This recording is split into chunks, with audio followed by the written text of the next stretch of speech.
In April 2026, Vercel disclosed a supply chain breach that exposed its customers' cloud credentials to a group of extortionists. A brightly colored digital playground provides a jarring contrast to the highly secure, critical infrastructure of enterprise data centers. The compromise of these enterprise servers was triggered by a script downloaded to cheat at a children's game, a Roblox autofarm exploit. This incident defines the threat model of 2026, where AI-driven offensive operations exploit persistent OAuth supply chains to bypass traditional perimeter defenses.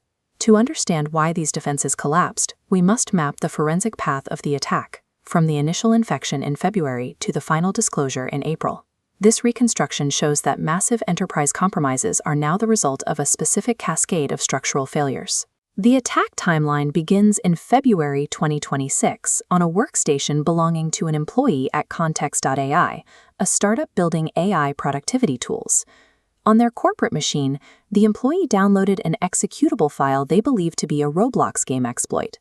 The script was a delivery vector for Luma Stealer, a commodity info stealer malware that executed silently in the background.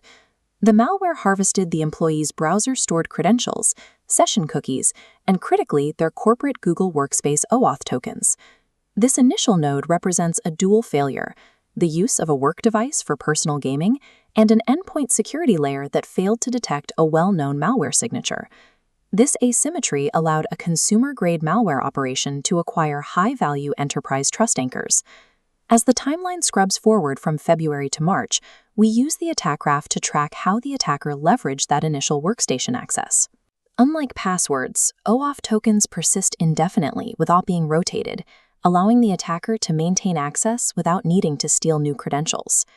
Because tokens represent a pre-authorized relationship between applications, they allow an attacker to move through corporate identity layers, completely bypassing multifactor authentication. Standard platform logs struggle to identify this activity. To the system, an attacker using a valid token looks identical to a legitimate application.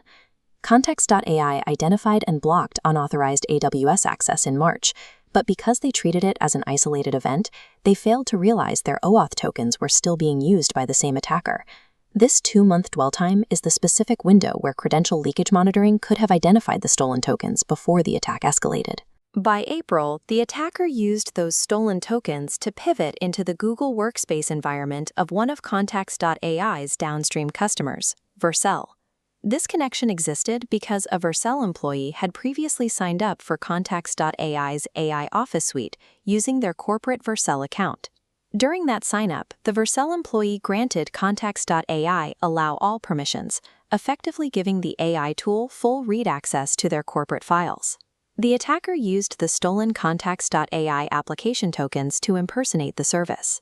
Since the Vercel employee had already authorized that service to access their workspace, the attacker used that trust bridge to log into Vercel's internal systems via Google Single Sign-On. Inside Vercel's internal environment, the attacker moved with a velocity that Vercel CEO Guillermo Rauch later attributed to the use of AI-augmented tools.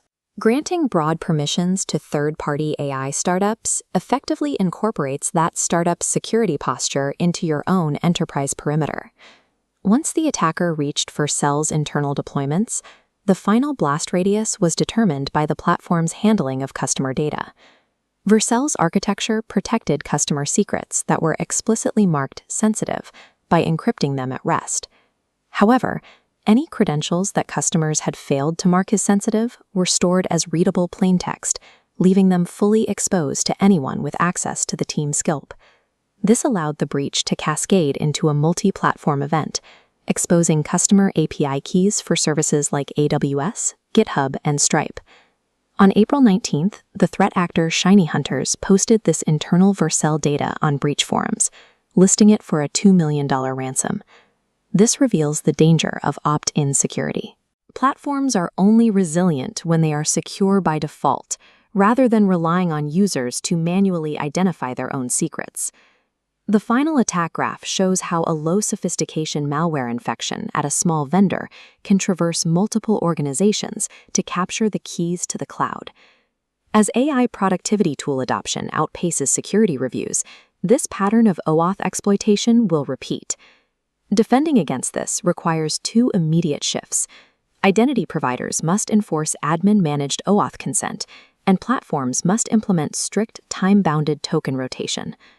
Furthermore, enterprises must move secrets out of environment variables and into dedicated managers that inject credentials only at runtime. A massive, heavily armored vault door provides absolutely no security if a small adjacent side panel is left completely unlatched and open. The effective security boundary of an organization now extends through every OAuth token it issues. This breach proves that a perimeter is only as resilient as the least secure tool